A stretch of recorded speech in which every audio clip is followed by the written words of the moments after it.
Assalamualaikum warahmatullahi wabarakatuh. Dan selamat pagi.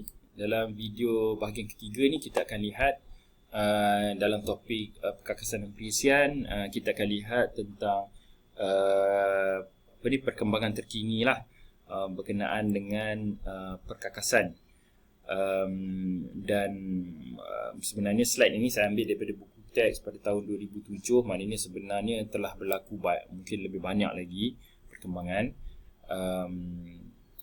dan yang kita telah pun menikmati ni ialah integration of computing and telecommunication platforms, ya. Maknanya kalau dahulu saya ingat tahun 2006, ketika tahun 2006 saya masih tidak menggunakan smartphone. Waktu tu masih menggunakan telefon biasa. Jadi ketika itu computing and telecommunication ni tidaklah integration to computing and telecommunication ni tidak all the time lah, kan. Maknanya kalau saya gunakan komputer di pejabat, maka ketika itu komputer saya akan di-networkkan lah. Tetapi dari segi telekomunikasinya, kan, maknanya saya menggunakan komputer saya untuk bertelekomunikasi itu bukanlah all the time. Maknanya bila hantar email, kan, hanya jarang-jarang sekali membuat Skype call, ya. Tetapi sekarang ni apabila kita ada smartphone bersama dengan kita, kan, kita all the time kita ber-WhatsApp. Jadi sebenarnya WhatsApp tu adalah integrate antara computing dan juga telecommunication. Apatah lagi bila kita buat kita buat conference call, kita buat video call, kan, khususnya dalam tempoh pergerakan terhad ni, kan, maka semua organisasi pun sibuk menggunakan teleconferencing punya services, kan, gunakan Zoom, Microsoft Teams dan sebagainya. Jadi itu memang menggunakan computing and telecommunication integration, ya. Kita boleh buat call dengan murah, nak telefon negara lain, buat video call pun dengan tak ada cost kita hanya internet sahaja, kan. Jadi itu apabila ada integration ni. Tetapi saya ingat satu zaman dahulu, masa masih kecil lagi, abang saya berada di luar negara, kita nak berkomunikasi, kita akan gunakan telekom, dan sehingga berkira-kira setiap minit pun kita berkira-kira, kerana kita tahu bahawa satu minit percakapan kosnya ialah RM4, kan. Jadi kita limit, kan, sekali kita telefon saudara kita di luar negara, kita akan limitkan setengah jam paling lama. Itu pun setengah jam pun dah berapa banyak, kan, belanja kita buat. Jadi tiap bulan kita allocate, satu bulan kita boleh telefon mungkin satu kali, kerana dan kita punya bulan-bulan punya bil telefon akan jadi ratus-ratus ringgit, kan. Tapi sekali sahaja kita buat satu bulan. Tapi sekarang dengan integration of computing and telecommunication ni, kan, kita boleh berjam-jam berkomunikasi dengan orang di luar negara, kan, tanpa melibatkan cost hanya very insignificant cost lah. Okay.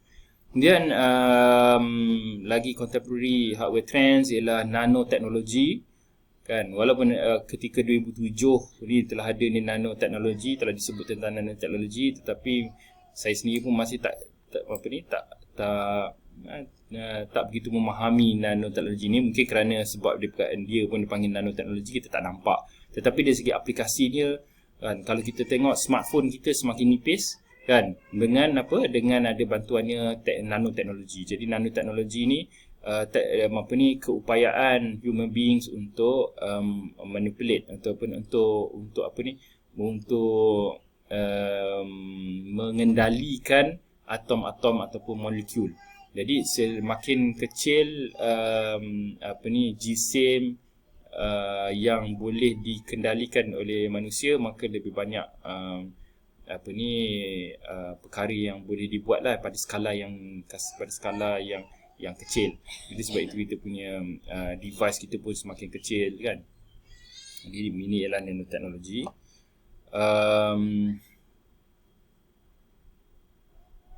Jadi ni example of nanotube Jadi nanotube, dia kata nanotubes are tiny tubes about 10,000 times thinner than a human hair. Jadi nanotube ni begitu halus, lebih 10 kali 10,000 kali-kali lebih kecil daripada rambut ya. Dan digunakan untuk wire kan, untuk jadi wire dalam alat komunikasi.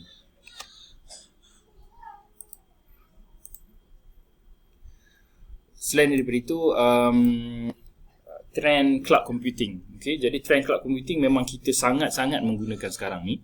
Okay, dah begitu common sekali. Iaitu cloud computing ni ialah pengguna mendapatkan penggunaan sumber dan perisian komputer melalui internet. Itu bahasa yang paling mudah lah. Kita menggunakan sumber komputer ataupun perisian melalui internet. Jadi contoh mudahnya, kita buat backup.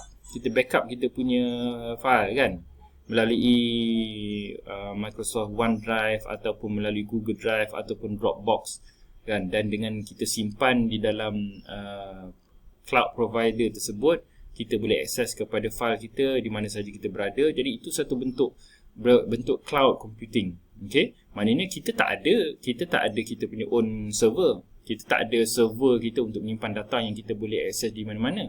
Tetapi kita mendapatkan servis kan daripada cloud computing provider. Kita mendapatkan servis daripada Google, kita dapat servis daripada Dropbox untuk menyimpan data kita. Okey. Dan kadang-kadang kita dapatkan software. Okey, contohnya kalau dalam bidang perakanan pun ada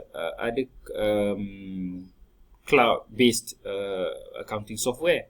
Okey, mungkin anda dalam kursus sebelum ini, kursus sistem maklumat perakaunan dan kawalan, mungkin anda belajar tentang zero accounting.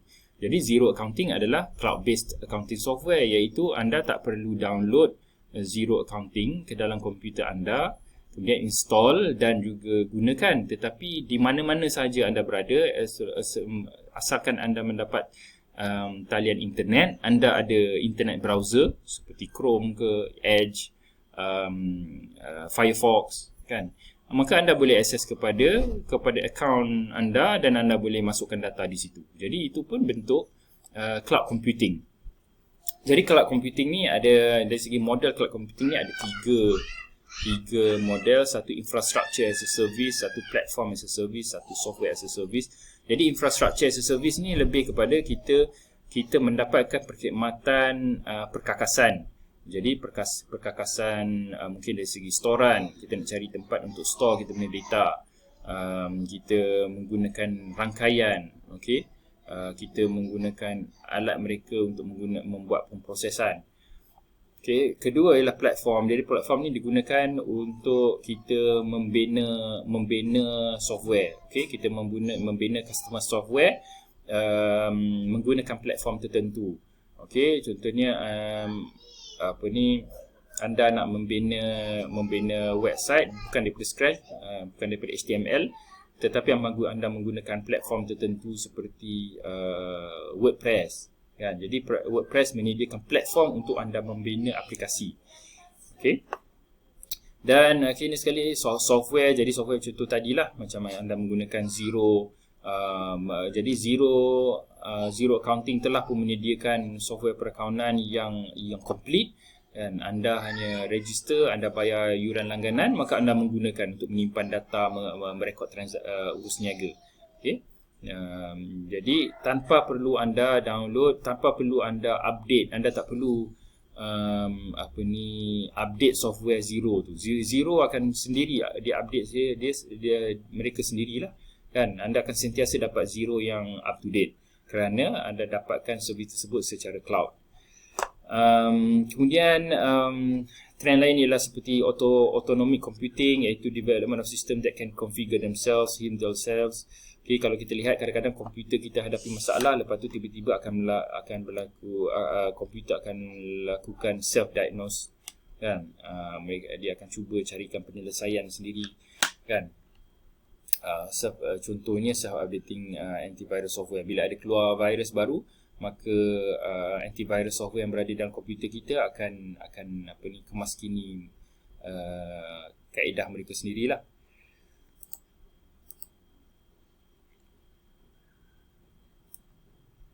Kemudian virtualization. Okay. Virtualization ataupun proses yang mana virtualization kalau kita lihat contoh server virtualization lah, running more than one operating system at the same time on a single machine. Okay. Nanti saya akan cuba tunjukkan satu video yang menunjukkan practical demo tentang server virtualization. Tapi saya cerita dulu tentang aplikasi server virtualization ni untuk kita dapat memahami dengan lebih mudah sedikit. Saya pernah ada satu orang pelajar ketika itu banyak tahun dahululah. Untuk subjek sistem maklumat perakaunan, kita menggunakan perisian UBS. Mungkin sebahagian daripada anda di tempat kerja pun anda memang menggunakan UBS.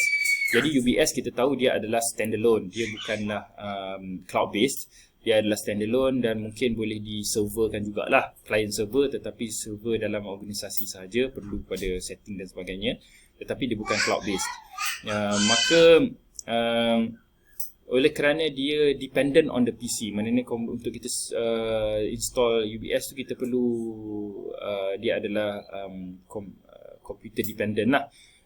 Maknanya kita kena ada komputer dengan operasian sistem yang betul, sistem operasi yang betul. Jadi UBS ni dia terhad kepada Windows. Jadi komputer Mac tak boleh gunakan UBS. Jadi ada satu orang pelajar ni, dia menggunakan laptop Mac, maka dia tak boleh nak install, sedangkan dia kata dia nak buat assignment tugasan dia menggunakan laptop dia sendiri. Maka apa yang saya telah buat ialah saya telah pergi ambil komputer dia, laptop dia, dan saya telah install di dalam komputer satu yang dipanggil sebagai virtual machine, iaitu dalam komputer dia saya mewujudkan satu komputer lain secara maya.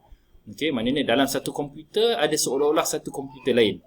Okey, maka wujudlah dua, dan dalam komputer maya, di dalam komputer dia tersebut saya telah install Windows. Jadi dalam komputer dia sekarang ada Mac OS, ada operating system Mac, dan di dalam bila dia switch on komputer tu, dia boleh switch on pula virtual computer.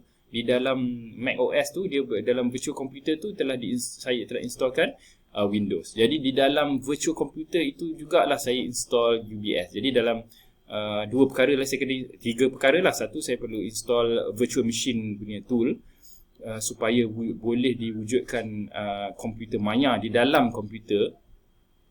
Kemudian di dalam komputer maya tu saya install Windows operating system, dan di dalam komputer maya itu juga setelah install Windows saya install pula UBS. Okay, untuk pelajar tu membuat assignment dia. Nanti saya akan tunjukkan video berkenaan dengan virtualization lah supaya kita boleh nampak. So apa dia kebaikan dia virtualization ni? Of course dari segi contoh saya tadi, maknanya saya boleh gunakan komputer yang sama tetapi saya boleh install multiple operating system lah. Okay, tetapi virtualization ni apabila ada virtualization, maknanya kita boleh utilize, kita boleh menggunakan computing resources seolah-olah kita boleh wujudkan beberapa komputer di dalam satu komputer. Maknanya satu komputer dia punya hardware resources ni banyak. Maknanya dengan dari segi RAM-nya, dari storage-nya sebenarnya banyak unutilized capacity. Tetapi komputer kita hanya install dengan satu operating system. Okey, bila kita install satu operating system, maka dia seolah-olah macam satu brain lah, satu otak untuk mengendalikan satu jasad yang kuat. Jadi jasad tersebut, keupayaan jasad tersebut, komputer tersebut terhad kerana operating systemnya terhad. Maka dalam virtualization kita boleh buat supaya dalam contoh server virtualization tadi, kita boleh install satu lagi operating system yang bergerak hand in hand, yang bergerak together, bersama-sama. Jadi dalam server virtualization maknanya bila dia dah ada dua operating system, maka dua operating system menggunakan hardware resources yang sama, kita boleh gunakan dengan lebih efektif lagi. Okay.